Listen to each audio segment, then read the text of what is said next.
Bonsoir à toutes et à tous, et avec l'aide de Dieu et votre permission, on va commencer. On va faire un enseignement de Rabbi Nachman, que Rabbi Nachman, avec cet enseignement, il a introduit l'Ikouté Moran, c'est-à-dire que c'est un enseignement qui est juste avant le premier enseignement de Rabbi Nachman, et donc qui parle, comme ce soir, c'est la fête de Rabbi Shimon, c'est le moment où Rabbi Shimon il est monté au ciel, après une longue période de deuil, parce qu'il y avait une période où les élèves de Rabbi Akiva, comme ils ne se sont pas très respectés, il y en avait 24 000 qui sont décédés.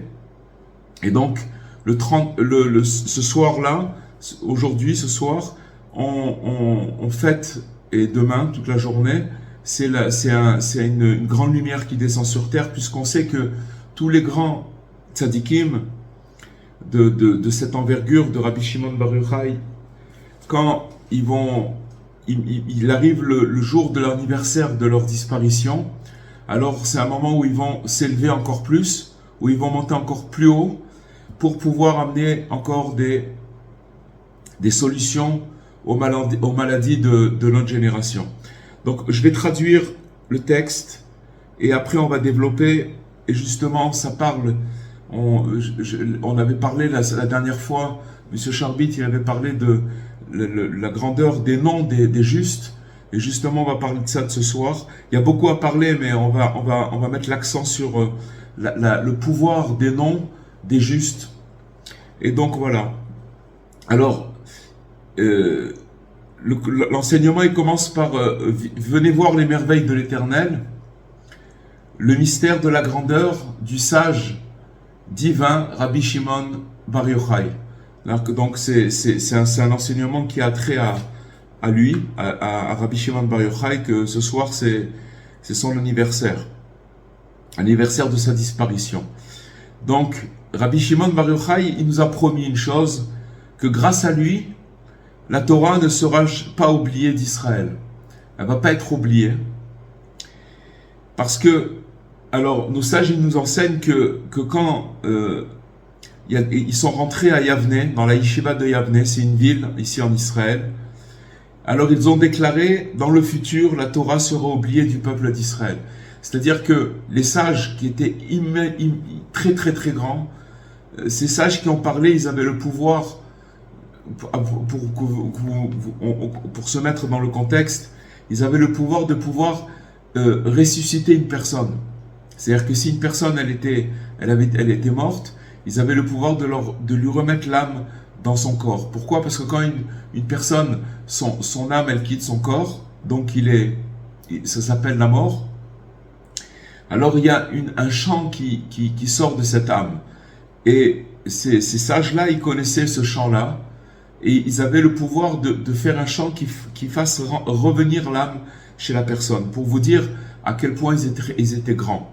Mais eux, ils ont vu dans leur vision que la Torah, elle sera oubliée du peuple d'Israël. Ça veut dire que maintenant, comme on dit, si la Torah elle est oubliée du peuple d'Israël, ça veut dire il reste plus rien, parce que même pour le reste de l'humanité, puisque le peuple juif, le peuple d'Israël, il est là pour illuminer le monde, et donc s'il n'y a plus de Torah, pour le peuple lui-même et pour le reste de l'humanité, c'est le chaos, c'est-à-dire le monde il peut plus tenir. Et donc Rabbi Shimon, donc il y avait une espèce de discussion entre tous ces sages, mais Rabbi Shimon Bar Yochai, il affirmait, quant à lui, que la Torah ne sera pas oubliée. Donc lui il dit que la Torah ne sera pas oubliée, et donc il a amené une preuve du verset de la Torah. Il y a un verset qui dit « Elle ne sera pas oubliée de la bouche de sa descendance ».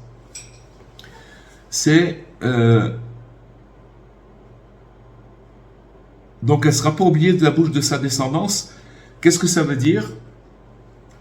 Comme il explique le Zohar c'est le livre que Rabbi Shimon Bar Yochai il a écrit, c'est grâce au livre du Zohar que le peuple d'Israël sortira d'exil.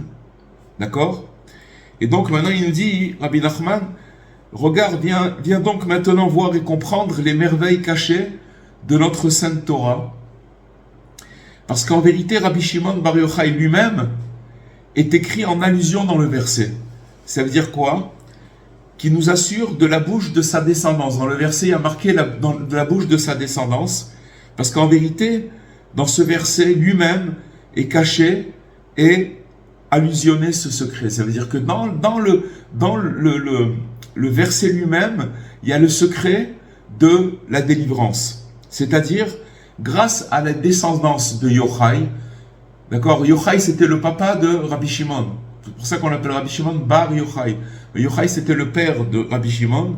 Grâce à la descendance de Yochai, et qui c'est la descendance de Yochai? C'est Rabbi Shimon lui-même. La Torah ne sera pas oubliée. Pourquoi? Parce que les lettres finales du mot du verset, Kilo Tishakar Mipizaro, c'est-à-dire que elle ne sera pas oubliée de la bouche de sa descendance, forment les lettres Yochai. Ça veut dire que si on prend chaque mot, la dernière lettre de chaque mot, et donc on retrouve les mêmes lettres que Yochai. C'est-à-dire que dans le verset lui-même, il y a le secret de la rédemption et comment les choses elles se déroulent, c'est-à-dire avec le nom il y a le nom du tzaddik dans ce verset-là. Et donc c'est ce que révèle le verset et à quoi il fait aussi allusion, qu'elle ne sera pas oubliée de la bouche de sa descendance, et sa descendance précisément, c'est-à-dire Rabbi Shimon Bar Yochai. Donc c'est-à-dire que celui qui se cache dans ce verset, qui est le nom du tzaddik, de Rabbi Shimon Bar Yochai, et auquel ce verset il fait allusion, qui est le Tana Yochai, le sage Yochai. C'est grâce à la descendance de Yochai auquel les dernières lettres de ce verset font allusion, Rabbi Shimon Bar Yochai. Et que la Torah ne sera pas oubliée grâce à ce Zohar, grâce qu'au fait que Rabbi Shimon, il a écrit le Zohar, il a écrit ce livre-là, donc la Torah, elle ne sera pas oubliée. Pourquoi? Parce que grâce à ça, ils sortiront d'exil, comme on l'a vu plus haut. Et donc pour finir, c'est un petit enseignement qui a aussi un autre verset qui fait allusion au mystère de Rabbi Shimon lui-même, parce que le sage Rabbi Shimon correspond à Ir Vekadish Min Shemaya Nachit, c'est-à-dire que c'est un ange, un saint qui descendait du ciel, qui descend du ciel. En fait, toutes ces neshamot qui sont, toutes ces âmes, qui est l'âme de Rabbi Shimon Bar Yochai, on va faire une parenthèse pour expliquer que, en fait, quand le premier homme, il était en train qu'il a fauté en mangeant le fruit de la connaissance du bien et du mal, il faut savoir que toutes les âmes, elles étaient dans son corps. Toutes les âmes du monde entier se trouvaient, c'était un être suprême, Adam Arishon, le premier homme. Il était transparent, c'était pas comme nous, fait de chair et de sang, c'était un être lumineux. Et donc toutes les âmes, à tel point que quand les animaux le voyaient, ils se prosternaient devant lui. Tous les anges, c'était quelque chose d'extraordinaire. Maintenant, quand il a mangé du fruit de la connaissance du bien et du mal, juste avant, donc ça veut dire dans toute sa stature, dans tout le corps, si on peut appeler ça un corps, toute la stature du premier homme, il y avait toutes les âmes du monde entier qui étaient en lui. Et qu'est-ce qui s'est passé au moment où il a mangé du fruit de la connaissance du bien et du mal? Alors à ce moment-là, il y avait des âmes qui se trouvaient dans l'endroit dans le secteur du nez. Et comme elles ont senti qu'il allait faire une faute, ces âmes-là, elles sont parties, elles sont remontées, là où elles sont remontées, c'est-à-dire vers Dieu. Et Dieu les a mis de côté, ces âmes, il y en a eu 5. Il les a mis de côté pour libérer, c'était des âmes de libérateurs, pour libérer le peuple juif, l'humanité et le peuple juif. La première âme, donc ça veut dire quoi, excusez-moi, c'est que toutes les autres âmes, elles sont restées dans la stature du premier homme, et donc ça veut dire qu'au moment où il a mangé du fruit de la connaissance du bien et du mal, toutes ces âmes, elles ont éclaté, elles se sont dispersées en étincelles, et chacun de nous, on a une part une étincelle de l'âme du premier homme, et que nous tous, on a participé à cette faute. C'est pour ça que on a du bien et du mal en nous.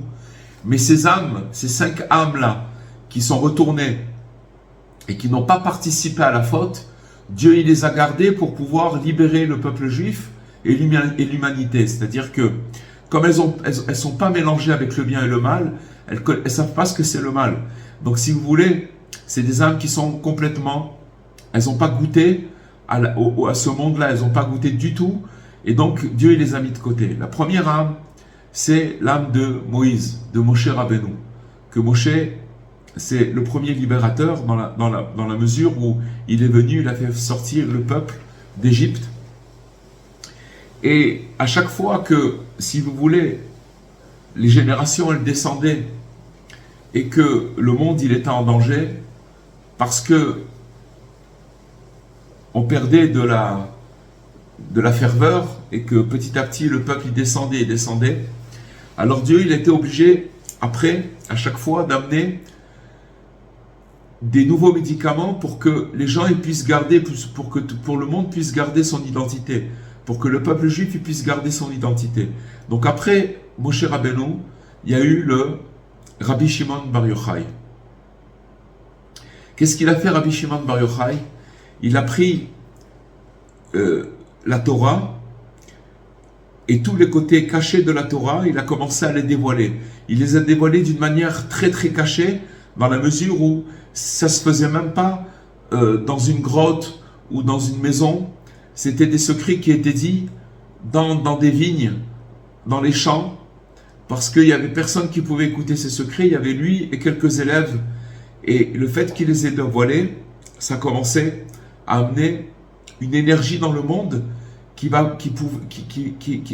un médicament qui pouvait, si vous voulez, au vu de la descente vertigineuse de tout le peuple, c'était quelque chose qui pouvait aider et c'était le médicament du moment. C'est-à-dire que il a écrit le Zohar. C'est des secrets très très grands de la Torah, mais qui étaient mis à portée petit à petit, qui sortaient déjà dans le monde par le fait que Rabbi Shimon il les a dévoilés. Il les a dévoilés à ses élèves, à quelques élèves. Ensuite, ça c'est la deuxième âme. Ensuite, la troisième âme, c'est le Harizal. Celui qui a écrit, il a pris les secrets de la Torah, de Rabbi Shimon Bar Yochai, et il a commencé à les mettre à la portée beaucoup plus facile et beaucoup plus digeste pour le commun des mortels.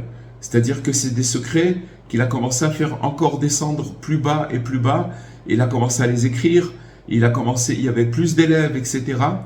Donc c'est encore un médicament qui est en fonction de la maladie qu'il y avait à l'époque. C'est-à-dire que ça descendait. Ensuite, la quatrième âme, c'est celle du Baal Shem Tov. Le Baal Shem Tov, il a pris tous les enseignements du Harizal, que lui il a pris de Rabbi Shimon Bar Yochai, et il a commencé à faire, c'est-à-dire que toute la chassidoute, elle vient de tous ces enseignements, mais encore de les amener aux gens très simples. Parce que la grandeur d'un tzaddik, elle se définit, c'est qu'il arrive à prendre des secrets éminemment grands et à les réduire. C'est comme, si vous voulez, je vais vous donner un exemple. C'est comme si vous prenez par exemple un petit bébé et qui a 3 ou 4 mois et que maintenant vous êtes obligé de lui donner des choses. Au début, quand un bébé est né, il peut pas, même pas de la compote, il peut manger. Il est obligé de prendre du lait ou alors de prendre du lait de sa maman, parce que c'est ça la nourriture qui va le développer et qui va le faire grandir. Petit à petit, après on va lui donner de la compote. Après il va grandir, il va pouvoir manger des choses plus importantes. Donc c'est la même chose. Si vous voulez, plus le peuple y descendait, plus il fallait trouver des médicaments, des remèdes qui sont les secrets de la Torah, et de les amener à tous ces gens, à toutes ces âmes perdues, à tout le monde, à toute l'humanité, pour que chacun y puisse, parce que si vous voulez, si on avait pris les secrets que comme Rabbi Shimon il les avait dévoilés, à l'époque où on parle maintenant du Baal Shem Tov, personne qui aurait pu supporter ça, c'est pas possible. Mais le Baal Shem Tov, il a pris tous ces secrets, il les a fait descendre, où il pouvait même les enseigner à un cordonnier, à un puiseur d'eau, aux gens très très simples. Ça, c'est la 4e âme. Et la 5e et la dernière, c'est celle de Rabbi Nachman. Rabbi Nachman, si vous voulez, c'est pour revenir à ce qu'il disait Jean-François tout à l'heure. Est-ce que c'est la même âme, Rabbi Shimon? En fait, les 5 âmes qu'on a citées, Moshe Rabbeinu, Rabbi Shimon Bar Yochai, le Harizal, le Baal Shem Tov et Rabbi Nachman, si vous voulez, c'est une âme qui a été divisée et qui est descendue par rapport à la descente vertigineuse du degré et de la maladie qu'il y avait dans le monde. Et petit à petit, et donc la dernière, c'est celle de Rabbi Nachman, parce qu'il a amené des remèdes pour tout le monde. Et il a dit, Rabbi Nachman, de moi jusqu'à Mashiach, jusqu'à que le Messie arrive, il n'y aura pas de nouveauté. Ça veut dire que c'est lui qui amène le remède. Maintenant, il faut savoir que... Donc ça, c'est pour un petit peu, pour parler des âmes de ces tzadikim. Ça ne veut pas dire, attention, il y a eu d'autres tzadikim éminemment grands. D'accord? Il y en a des milliers, des centaines de milliers de tzadikim très très très grands, des grands justes. Mais il faut savoir que tous ces tzadikim qui sont justes, si vous voulez, c'est des branches, des feuilles par rapport au tronc duquel on a parlé. Il y a un tronc, c'est un arbre.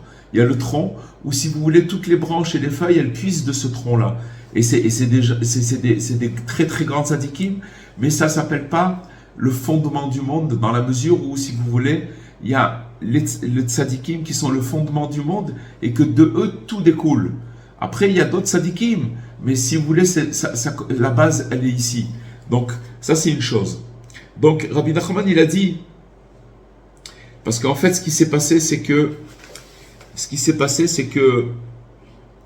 quand Rabbi Nachman, il a raconté, il a enseigné cet enseignement, qui est l'introduction du livre Le Likutei Moharan, il était en train de voyager à Ouman, Rabbi Nachman.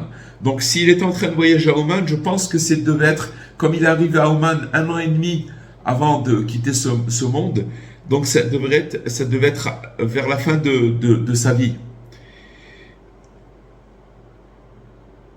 Et il a dit, avant de dire cet enseignement, que Dieu, il aide son peuple tout le temps, et qu'en vérité, il n'y a pas de peuple orphelin.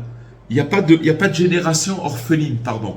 C'est-à-dire que même si on est dans une obscurité totale, il faut savoir qu'il n'y a pas de génération orpheline.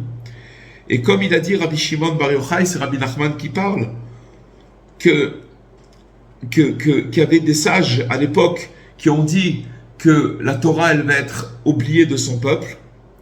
Rabbi Shimon Bar Yochai, il a dit non, c'est pas vrai. Que grâce à mon Zohar, grâce à ce livre que j'ai écrit, alors on pourra sortir de l'exil. Pourquoi? Parce que elle ne sera pas oubliée, la Torah, de la bouche de ma descendance. Et donc, Rabbi Nachman, il a dévoilé ce secret qui est une introduction au livre de Likutei Moharan. C'est-à-dire qu'il y a la Torah 1, et avant la Torah 1, il y a cet enseignement-là. Et alors il nous dit, va regarder là-bas la grandeur de Rabbi Shimon Bar Yochai. Alors Rabbi Nathan, il était avec Rabbi Nachman, et il lui a dit, Rabbi Shimon, il doit avoir un grand, comment dirais-je, un grand plaisir de cette chose-là, de ce secret que grâce à lui, il a été enseigné, il a été dévoilé, ce secret que la Torah ne va pas être oubliée grâce à son livre, le Zohar. et que c'est quelque chose d'extraordinaire. Rabbi Nachman, il a répondu que Rabbi Shimon, c'est quelque chose d'autre que lui, dans la mesure que Rabbi Shimon, c'est un saint, on a dit comment tout à l'heure, un ange, un saint qui descendait du ciel. D'accord? Et donc, mais il a dit, mais maintenant, Yesh, Nachal, Novea, Mekochochma, maintenant il y a un fleuve jaillissant, source de toute sagesse. Donc Rabbi Nachman, il a dévoilé cette chose sur lui-même. Ça veut dire qu'il y a eu Rabbi Shimon Bar Yochai, et maintenant il y a cette source de jaillissante de sagesse. Nachal, Novea, Mekochochma. Donc on comprend par ça que, en fait, si vous voulez, Rabbi Shimon, il a amené des réparations extraordinaires et que maintenant, il y a cette source jaillissante de sagesse. Alors, on va continuer puisque cet enseignement, il parle du nom de Rabbi Shimon Bar Yochai. On va expliquer, on va lire un texte de Rabbi Nathan qui parle de la force des noms. D'accord? Le nom, qu'est-ce que c'est le nom? Le nom de chacun. Pourquoi on s'appelle tel et tel? Chaque nom, il a une signification. Et on va expliquer qu'est-ce que c'est les noms. Donc, on va expliquer. Parce qu'on voit que dans cet enseignement qu'on a étudié maintenant, tout tourne autour du nom de Rabbi Shimon Bar Yochai. Donc, ça veut dire que maintenant, on sait que Rabbi Shimon, il a écrit son livre, le Zohar, mais en vérité, l'enseignement que Rabbi Nachman, il a dévoilé, c'est par rapport à son nom. Que son nom, puisqu'on voit que le nom, il est de Rabbi Shimon Bar Yochai, il est dans le verset qui dit que la Torah ne sera pas oubliée de la bouche de ses descendants, et que dedans, il y a le nom, il y a les lettres et le nom de Rabbi Shimon Bar Yochai. Et donc, Rabbi Nathan, il explique qu'est-ce que c'est les noms. On voit que par exemple, chaque objet, il a un nom. D'accord? Vous prenez un objet, une montre, un stylo, un portefeuille, une bouteille, une télécommande, un livre. D'accord? Tout ça, ça s'appelle des noms. Et ces noms-là, il dit, Rabbi Nathan, c'est quelque chose de extraordinaire. Nous, on a l'habitude de communiquer en parlant de passe-moi la fourchette, ou alors d'exprimer des idées. Et c'est grâce à des mots, c'est grâce à des noms qu'on arrive à communiquer. Et il dit Rabbi Nachman et Rabbi Nathan que c'est des choses qui sont immensément grands et extraordinaires que Dieu il a fait cette chose-là. Donc, parce que le nom de chaque chose, c'est quelque chose d'extraordinaire.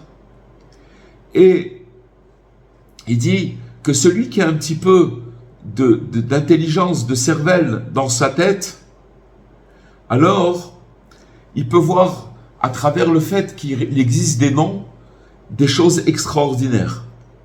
Parce que c'est seulement grâce aux noms qu'on arrive, qu'on peut arriver à parler de chaque chose et de raconter à son ami sa volonté et ce qu'on veut, ce qu'on cherche, etc. Quand on vient, qu'on veut parler avec quelqu'un, alors on veut lui exprimer des sentiments, on veut lui exprimer ce qu'on veut. C'est tout ça, c'est grâce au nom, c'est grâce aux mots.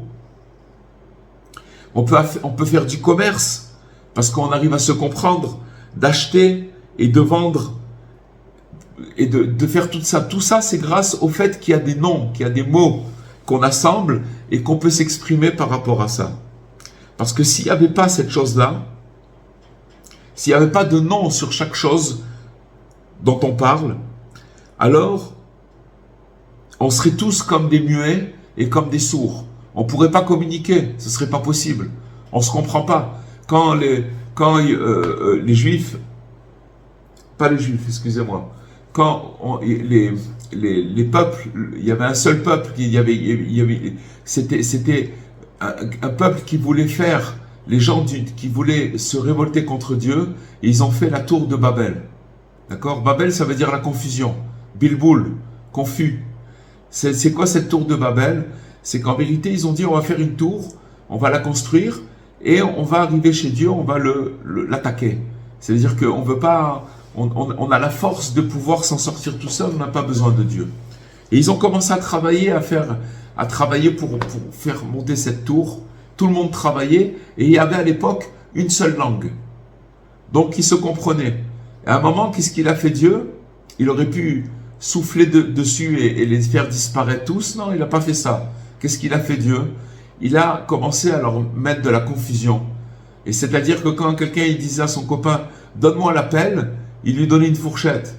C'est-à-dire qu'il a confus et ils n'arrivaient plus à se comprendre. Ils n'arrivaient plus à communiquer.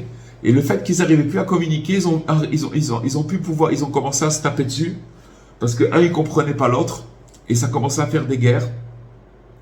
Et à cause de ça, ça a arrêté ce projet-là de vouloir monter et de construire une tour pour arriver chez Dieu. Donc on voit que les noms, les paroles, les mots, c'est des choses qui nous permettent de communiquer. Parce que chaque chose dans le monde et chaque situation de le monde, là-bas il y a un nom et que le nom, c'est le nom de la chose. Donc ça veut dire quand on parle d'un nom, Rabbi Nathan nous explique que c'est l'essence de la chose. Le nom, par exemple, si vous êtes dans la rue et on vous interpelle, si vous entendez par exemple, disons qu'il y a Shimon et Yehuda, d'accord? Alors Shimon, il est dans la rue et il entend qu'on appelle Yehuda, il ne va pas se retourner. Mais si par exemple il entend qu'on appelle Shimon, alors il va tout de suite se retourner. Pourquoi? Parce que c'est son âme qui a été touchée, c'est son essence. Le nom de la personne, c'est l'essence de la personne. Donc, et grâce à la parole, alors, on arrive à finaliser, concrétiser les affaires qu'il y a dans ce monde. Si par exemple, imaginez-vous maintenant une personne, elle veut vendre son lit ou elle veut vendre un vélo, alors elle va commencer à mettre de la publicité, je vends un vélo, etc. La personne, elle va appeler, alors ils vont parler ensemble. Oui, voilà, j'ai un vélo, il est dans tel état, je le vends tel prix. Ah, très bien, intéressant, je vais venir le voir quand vous venez, demain, très bien. La personne, elle vient, elle voit le vélo, ah, ça m'intéresse, très bien, je vous paye. Donc, tout ça, c'est des mots qui amènent à concrétiser les affaires de ce monde. Parce que, alors là, maintenant, Rabbi Nathan, il rentre encore dans quelque chose de plus profond. Et qui dit que, en fait, le principal de la vitalité de chaque chose, c'est son nom. Et que quand on parle d'une chose, comme on a dit tout à l'heure, on parle de l'essence même de la chose. C'est son intériorité. C'est ça qui l'a fait vivre. Ça veut dire que le nom, il donne l'énergie, c'est la vie. C'est la vie de la personne. Chaque nom de chaque chose, par exemple, si je parle d'une clé, alors vous voyez une clé, d'accord? Cette clé-là, elle existe parce qu'elle s'appelle clé, parce que dedans, il y a une énergie que Dieu il a donnée dans l'essence même de son nom, le nom de la chose. Parce qu'on ne peut pas parler de cette chose-là, par exemple d'une clé, si on ne cite pas son nom. Donc imaginez-vous que le nom, encore une fois, c'est quelque chose de très très profond. Que le nom, c'est l'essence même de la chose et c'est sa vitalité. Et donc, maintenant, il va encore un peu plus loin, Rabbi Nathan. Et donc, c'est la chose, c'est juste, il va parler maintenant que la chose principale, c'est le nom de la personne. Chacun, il a un nom, d'accord? Et donc, de ça, on peut comprendre aussi que si le nom, il a une tellement grande importance, donc s'il y a le nom de chacun, c'est nous, c'est des gens simples. Il y a aussi le nom du tzaddik. Comme c'est écrit dans l'Ikutei Halachot. Et qu'est-ce qu'il dit Rabbi Nathan? Il dit la chose suivante. Il dit que dans le nom de chaque homme, il est écrit dedans, il est inscrit dedans, il est gravé dans le nom de chaque homme, toutes ses actions. C'est-à-dire qu'un nom, en fait, c'est un programme. Quand on parle du nom, on dit le nom de quelqu'un. Si on savait voir à l'intérieur du nom, on n'a pas ce pouvoir-là. Mais si on avait la possibilité de voir, quand on va citer le nom de quelqu'un, on va pouvoir voir dans ce nom toutes ces actions qui sont gravées dans le nom de la personne. Pourquoi? Parce que le nom, c'est la neshama, le nom, c'est l'âme. Le nom, c'est la vie de la personne, c'est son âme. Parce que comme c'est marqué que l'âme, c'est quelque chose de vivant, et c'est son nom. Et donc, dans cette âme, qui est le nom de la personne, toutes les choses, comment ça s'appelle, les destructions qui sont faites. Quand par exemple une personne, elle fait une faute, alors dans ce nom-là, il va être inscrit la faute. Et le contraire, quand il y a une réparation, alors aussi c'est inscrit. Tout est écrit dans le nom, pour le bien et le contraire, que Dieu nous en préserve. Parce que dans le nom de chacun, il y a toute sa vitalité et tout ce qu'il est, toute son essence. Et donc, d'après ses actions, de cette manière-là, son nom, il va briller. C'est-à-dire que dans le nom, si une personne, elle va avoir des bonnes actions, elle a des bonnes actions, son nom, il va briller. C'est quelque chose d'extraordinaire. Ça veut dire que quand maintenant on va parler de telle personne, si cette personne-là, elle a inscrit, parce qu'à l'intérieur de son nom, il va avoir des bonnes actions, alors quand on va parler de lui, ce nom-là, il va briller. Ça veut dire que il va briller à nos yeux, il va briller aux yeux du monde, il va avoir une influence, ce nom-là. Il va avoir une influence. Et donc, il va briller, et son nom, il va briller dans le ciel. C'est-à-dire que quand ce nom-là, il est repéré. Pourquoi? Parce que il a des bonnes actions et que dedans sont marquées toutes ces bonnes actions dans son nom. Et donc, quand on va le citer dans le ciel, on va parler de lui, on va parler de lui en bien. Et aussi le contraire, que Dieu préserve. Donc on voit que dans le nom de chacun, c'est un programme, dans la mesure que, si vous voulez, on peut pas falsifier. Parce que dans le nom, c'est là-bas, si vous voulez, si vous prenez un nom, n'importe lequel, il y a des lettres. Et quand vous assemblez ces lettres, ça forme un nom. Et donc chaque lettre, c'est un programme. Et que maintenant, il faut qu'une personne sur Terre, quand elle arrive sur Terre, il faut qu'elle accomplisse son programme. Ça veut dire qu'elle arrive à remplir les lettres de son nom. D'accord? Quand elle aura rempli les lettres de son nom, il y aura tout marqué dedans, toutes ses actions. Et donc, il arrive maintenant, Rabbi Nathan, et c'est là où on arrive au cœur de notre sujet, qu'il parle de la grandeur de citer, de mentionner le nom des justes. C'est quelque chose on ne peut pas s'imaginer qu'est-ce que c'est de citer le nom des justes.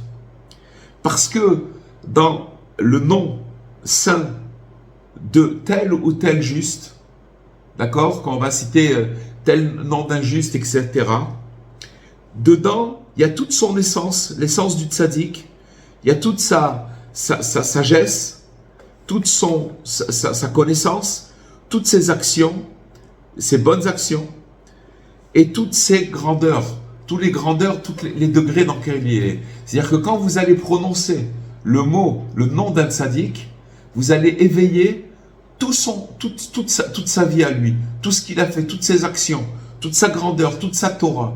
Tout ça, c'est en train de s'éveiller. Pourquoi? Juste en ayant dit le nom de ce tzaddik. Parce que son nom, c'est son âme. C'est son âme. C'est l'âme du tzaddik.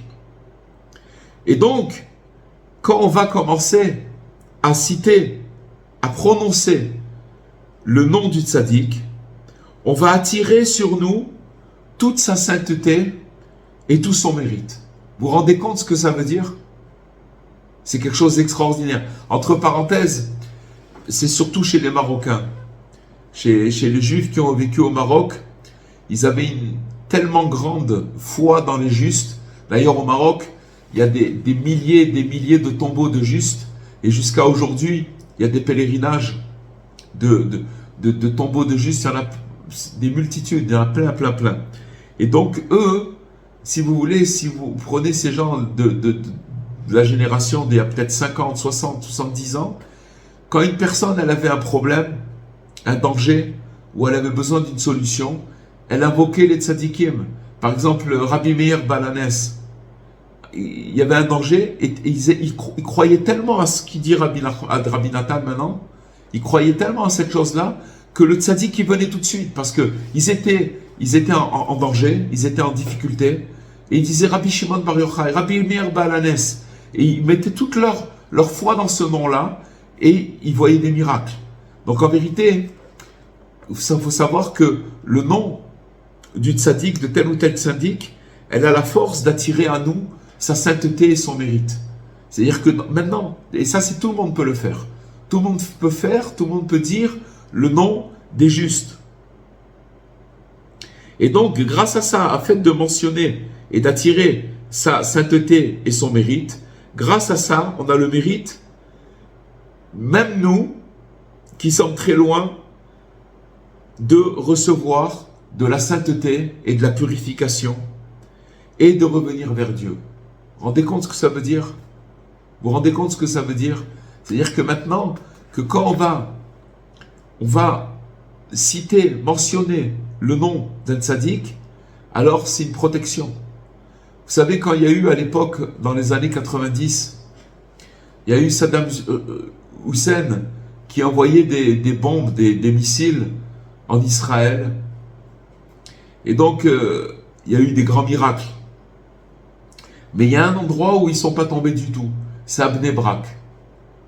Dans la ville de Bnei Brak, la ville pas loin de Ramat Gan et de Tel Aviv, c'est le centre d'Israël. Sinon, c'est un endroit de Torah, c'est un endroit où il y a une condensation de gens qui étudient à la Torah au millimètre carré. C'est très très condensé. Et donc là-bas, si vous voulez, à Bnei Brak, une fois Laurent Besançon, que Dieu lui donne la santé, Amen, il a dit, pourquoi il n'y a pas de missiles qui sont tombés dans la ville de Bnei Brak? Parce que si vous allez voir les rues elles s'appellent Rabbi Akiva, Rabbi Tarfon, il y a que des noms de sages, c'est les rues. Alors quand les gens ils sont au téléphone, il dit à son copain, où c'est que tu es? Je suis dans la rue Rabbi Akiva. Ils sont tous les jours en train de citer et de mentionner des noms de tzadikim. Même sans le savoir, ça protège, tout simplement. Parce que quand on cite le nom d'un tzadik, alors automatiquement on va attirer sa protection, sa sainteté, sa purification. Et donc, quand maintenant on va citer que ce soir, il faut allumer une bougie à la mémoire de Rabbi Shimon Bar Yochai, que c'est un jour très très très grand. Aujourd'hui à Méron, dans la ville de Méron, il y a des dizaines, des centaines de milliers de gens qui voyagent pour aller sur le tombeau de Rabbi Shimon Bar Yochai. Et que quand par exemple ce soir, ou tout le temps, mais quand on cite, on mentionne le nom de Rabbi Shimon Bar Yochai, dans son nom, il est inclus toutes ses actes, son action, toute sa vie. Toute sa vie, elle est dans son nom. Vous vous rendez compte? Ça veut dire qu'en vérité, qu'est-ce que c'est un tzaddik? C'est quelqu'un qui a réussi à remplir les lettres de son nom. Il a tellement sublimé ses actions que maintenant, dans son nom, il y a toutes ses actions. Et donc maintenant, il n'y a pas que ça, il y a toutes les actions de Rabbi Shimon Bar Yochai dans son nom. Il y a les 13 ans qu'il a passé dans la grotte. Il était poursuivi par les Romains. Sa tête, elle était mise à prix. Et il s'est caché avec son fils pendant 13 ans dans une grotte. Et Dieu, il a fait un miracle. Il lui a envoyé une source et un caroub. Et pendant 13 ans, il a mangé du caroub et étudié la Torah avec son fils jour et nuit. Donc ça veut dire quoi?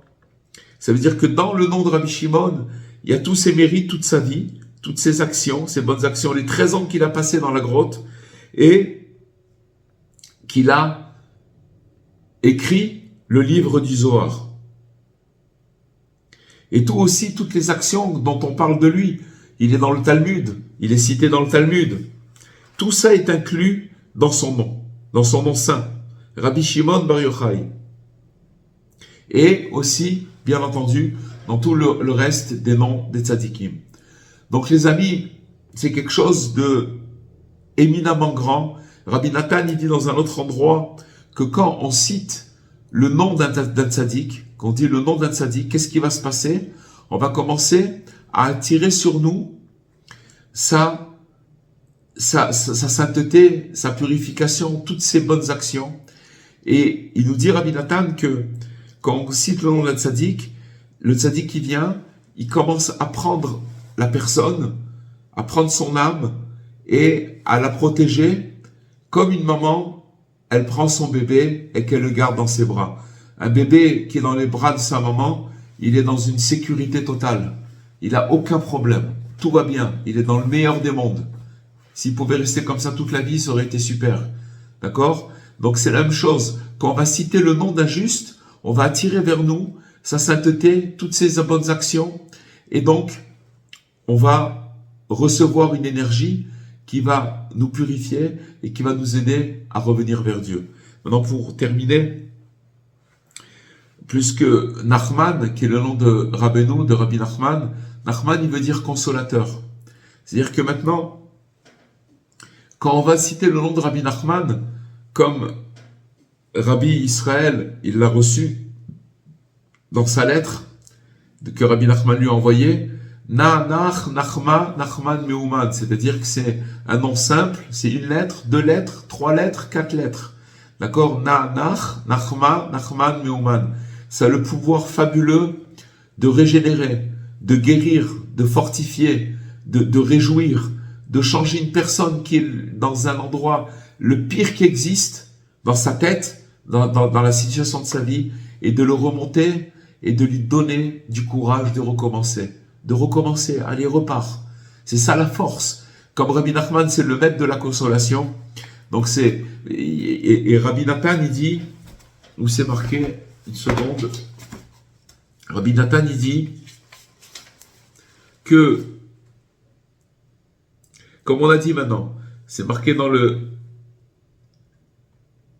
que le fait de dire le nom des tzadikim, c'est quelque chose de très très grand, et que ça aide énormément pour le service divin. Pourquoi? Parce que tout simplement, on va recevoir de l'énergie. Qu'est-ce qu'il dit encore? Que si on devait parler de la grandeur, de dire le nom des justes, il aurait fallu des pages et des pages et des pages sans fin pour dire la grandeur qu'il y a dans cette chose-là. Il dit autre chose, que quand on dit le nom des tzadikim, quand on mentionne le nom des tzadikim, grâce à ça, on éveille l'empreinte qu'il y a une empreinte. Ça veut dire que maintenant, on va commencer, c'est vraiment, véritablement, d'attirer vers nous une énergie très très grande. Voilà. Rabbi Nathan, il a écrit le nom Shemot HaTzadikim. Qu'est-ce qu'il a fait? Il a été glané tous les noms, à commencer par Adam, le premier homme, etc., les matriarches, les patriarches, les enfants des matriarches et des patriarches, ainsi de suite, pendant toutes les générations, jusqu'à après le Baal Shem Tov. Il a écrit un livre qui s'appelle Shemot HaTzadikim. Ah, il y a une autre chose très très importante que j'ai oublié de vous dire, qui dit Rabbi Nachman dans le livre des mesures, le Sefer Amidot. Il dit que quand on mentionne le nom des tzadikim, ça a le pouvoir de changer la nature. Donc quand une situation elle est désespérée, qu'on voit pas de solution, quand on va dire le nom des tzadikim, ça a le pouvoir de changer la nature. Pourquoi? Parce qu'on va attirer, grâce à ces noms, chacun dans sa spécificité, ce qu'il a fait dans ce monde. Chaque tzadik, il est spécifique, il est unique. Par rapport à ce qu'il aura fait dans ce monde, on va attirer sa sainteté. Si par exemple c'était, je sais pas moi, il a combattu contre telle chose, il a fait telles actions, etc.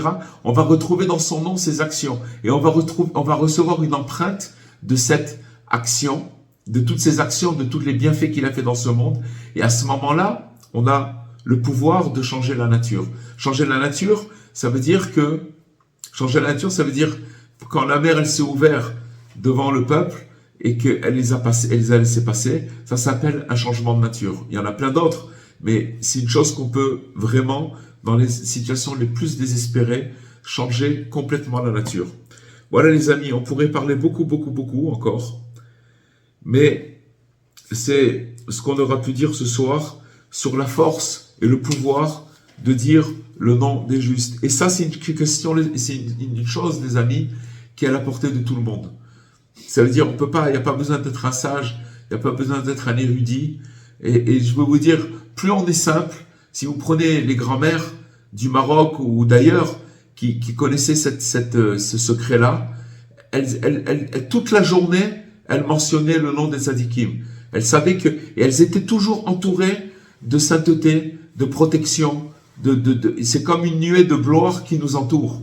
C'est quelque chose de très très fort. Et il n'y a pas besoin, encore une fois, d'être un érudit pour ça. De dire le nom des justes. Voilà les amis.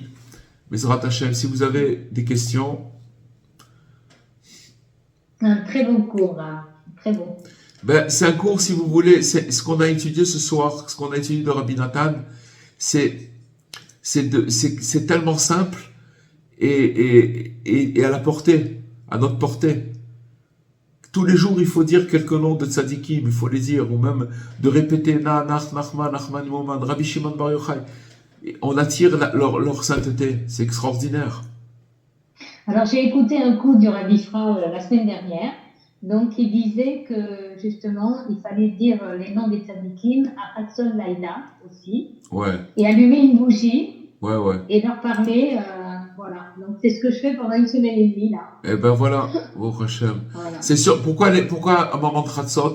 Parce que pendant la période de Chatzot, la nuit, 6 heures après le tombé de la nuit, si vous voulez, tous les tzadikim, ils se retrouvent dans la yeshiva d'en haut, d'accord? C'est un endroit où tout le monde étudie, et que maintenant, celui qui se lève à ce moment-là, alors il se connecte avec eux. Et ça veut dire qu'il fait partie de cette assemblée, cette sainte assemblée. Donc c'est vrai que quand on allume une bougie au nom des tzadikim, et qu'on cite leur nom, c'est quelque chose de très très grand. Et même si on n'allume pas une bougie, en citant leur nom, c'est quelque chose qui change la nature complètement et qui nous remonte complètement. Voilà les amis. Merci beaucoup. Merci beaucoup. Voilà, alors avec l'aide de Dieu, je vous souhaite une... Est-ce que je peux vous demander quelque chose? Bien sûr. Quand on récite, mettons, Nachman ben Fegé, puis quand on récite, mettons, Nachman bar Simcha, quelle énergie qu'on connecte quand on prononce le nom du Père ou de la Mère? Je ne sais pas si vous pouvez m'éclairer un petit peu la différence entre les deux, s'il vous plaît. La vérité, je ne sais pas. Le nom, c'est sûr que de toutes les façons, quand il y a peut-être une différence, mais je ne sais pas si vous voulez, de dire le nom de Rabbi Nachman, c'est déjà, c'est lui qu'on attire, comprenez? Maintenant, est-ce qu'il y a une différence entre dire, normalement Rabbi Nachman, il s'appelle Rabbi Nachman ben Simcha ben Fega. On dit les deux noms, on dit le nom du père et le nom de sa mère. Comprenez? Quand on le mentionne, on dit Rabbi Nachman dans le Tikkun HaKlali ou dans des prières, on mentionne le nom de Rabbi Nachman ben Fega, ben Simcha ben Fega, pardon. Comprenez? Les deux en même temps. Donc, c'est son nom. C'est ça, c'est le nom. Rabbi Nachman, c'est son nom. Et je ne sais pas s'il y a une différence si on cite le nom de la papa ou du maman de la maman, ça je ne sais pas. Mais voyez, par exemple, pour Rabbi Shimon Bar Yochai, on cite le nom de son papa. Voilà. En tout cas, je vous souhaite une bonne semaine à tout le monde. Et Bezrat Hashem, je vous dis Chag Sameach. Et je vous dis à très très bientôt avec l'aide de Dieu. Bonne semaine à vous tous. Au revoir.